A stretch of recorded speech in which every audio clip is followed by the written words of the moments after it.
Well, I'm allowed to give her a pardon. She just might be a victim. Okay, Ghislaine Maxwell is facing one of three possibilities. She stays in prison for a 20-year sentence, she's pardoned by Trump, or these guys bail her out. Maxwell is pleading for SCOTUS to cut her loose, saying that Epstein's deal 17 years ago with Florida for soliciting sex from a minor should apply to her as well. It's a stretch, to say the least. In 2007, Epstein engaged in extensive negotiations to avoid a prison sentence, despite facing a devastating 60-count indictment related to sex trafficking and abuse of minors. Following a Palm Beach police investigation, the FBI initiated a federal investigation. An assistant U.S. attorney working with the FBI drafted a 60-count indictment outlining significant evidence of Epstein's alleged crimes, including sex trafficking and abuse of dozens of minors from at least 2002 to 2005. Throughout 2007, Epstein's lawyers engaged in these talks with the U.S. Attorney's Office and a guy named Alex Acosta. Remember that name. This was to secure a plea deal and avoid federal charges. After all that, the prosecutors offered to end their investigation if Epstein would plead guilty to 2 state charges. 2, not the 60-count federal indictment. Epstein only did 18 months. Now, the name of that guy? Alex Acosta, the guy who cut the deal for Epstein where he didn't have to name names or implicate Maxwell, he's currently Trump's Secretary of Labor. Now, why did he cut a sweetheart deal for Epstein? He ain't saying. And then there's this. Maxwell is being interviewed by Todd Blanche, Trump's personal attorney and currently the Deputy Attorney General of the United States. He's asking Maxwell questions about the list. It's sitting on my desk. Since we will never hear these tapes, you can assume that Blanche isn't digging deep on Trump. She may know all the dirt, but how do we know she's going to tell the truth? The problem is she has so much to gain from one man, the man who can give her a pardon. So it seems to me that she will want to please that man, and we have to be very suspicious of what she says under oath. We'll have to see, but I'm concerned. Are you uncomfortable at all with some of the other close ties between the people involved here? Todd Blanche has gone on her attorney's podcast in the past. So these are people who know each other at minimum, at least in a social capacity. And I wonder, when you look at all this, do you see him going in there as a prosecutor, as a negotiator, deal maker? What is Todd Blanche's job as he goes to Tallahassee to get this done? Well, his job is to be the Deputy Attorney General, but his loyalty is to Donald Trump. What's unprecedented is that the president's personal attorney has the second highest rank in the Department of Justice. I don't think that's happened in the history of this country. So, again, I'm suspicious of Todd Blanche's motives. I'm suspicious of the president's motive. And I'd be very careful in evaluating the testimony of this witness. So the question is simple. Will the Supreme Court finally just say, fuck it, Donnie, we got your back, then reverse her conviction and allow her and all of her secrets to disappear? And if they refuse to act on her behalf, how does Trump both assuage the demands from his base to open the Epstein files and expose everything inside them, and then, of course, keep Maxwell from naming him as someone who had sex with underage girls? Trump and Epstein were sued by a woman who went by the pseudonym Katie Johnson. Johnson alleged that Trump raped her at a party inside Epstein's New York home. You're going up the escalator? I'm going to be dating her in 10 years. Can you believe it? But what would it look like if Trump pardoned her? Well, I'm allowed to give her a pardon. That's what I'm worried about, is that they're going to say, they'll coach her to say that, oh, Donald Trump's in there. Yes, they were acquaintances at one time. But, just like the White House is saying, that Donald Trump once said that Epstein, you're out of Mar-a-Lago because you're a creep. And Ghislaine Maxwell will repeat those words.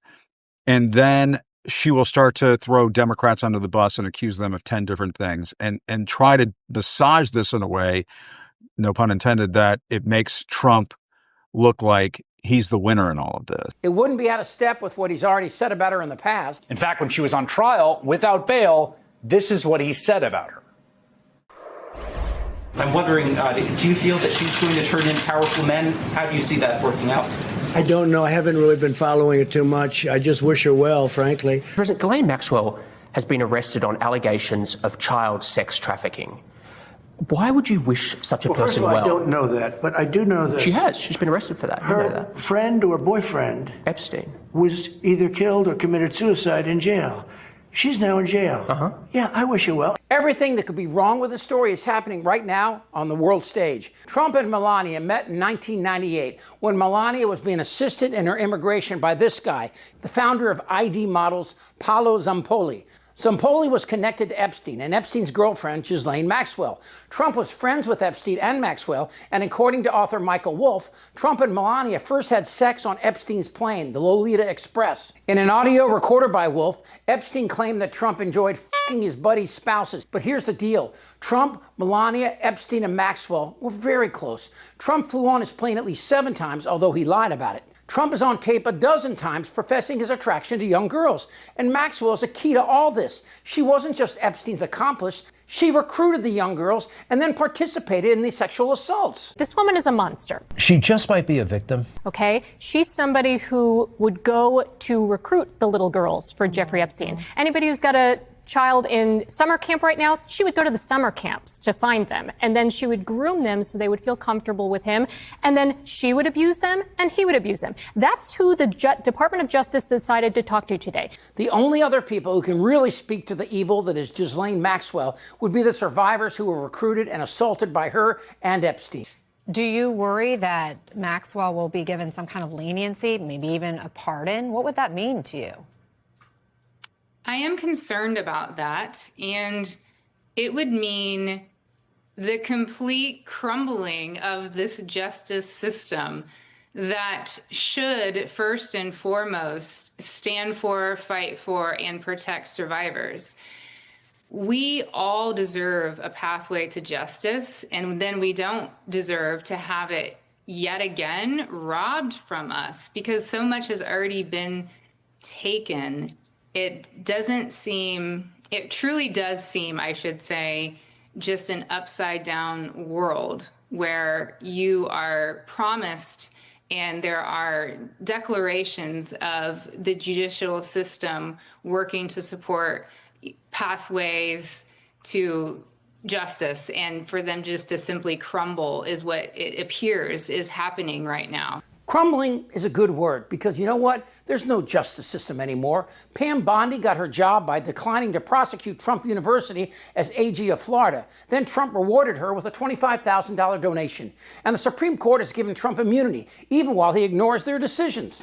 If the president decides that his rival is a corrupt person and he orders the military or orders someone to assassinate him, is that within his official acts that for which he can get immunity? It would depend on the hypothetical, but we can see that could well be an official act. So what will happen? Most probably, the Supreme Court will turn their backs on Maxwell. And Trump will ignore her as well. And if she says that Trump was with young girls, he'll deny it, of course. And Todd Blanche will confirm all that by saying Maxwell never told him anything about Trump, and that'll be it. MAGA will cry foul, but really, where are they going to go? Even this guy. And now he says, if you're not on board with the Epstein cover-up, oh, I don't want your support, you're a weakling. Fuck you. He'll beg forgiveness and change his tune. They've all done it. Rubio, Cruz, Rand Paul, even Dairy Queen will back off her attack on tiny fingers. And Trump will win, again, at least for this round. But the real losers here are women in America under this Republican flag. Whether it's dominion over their bodies, your body, my choice, or sexual assault, it's time for real men to stand up and say to Trump what's needed to be said since 2016. Get away from her, you bitch! Goddamn right. It's sitting on my desk. Trump admitted he knew Epstein for 15 years. Do you have no shame? They don't know what the fuck they're doing. Are you still talking about Jeffrey Epstein? I don't want to talk about this stuff. Am I wrong? Yeah. You're in a lot of trouble, Donnie. I think he's crazy. I'm Chip Franklin.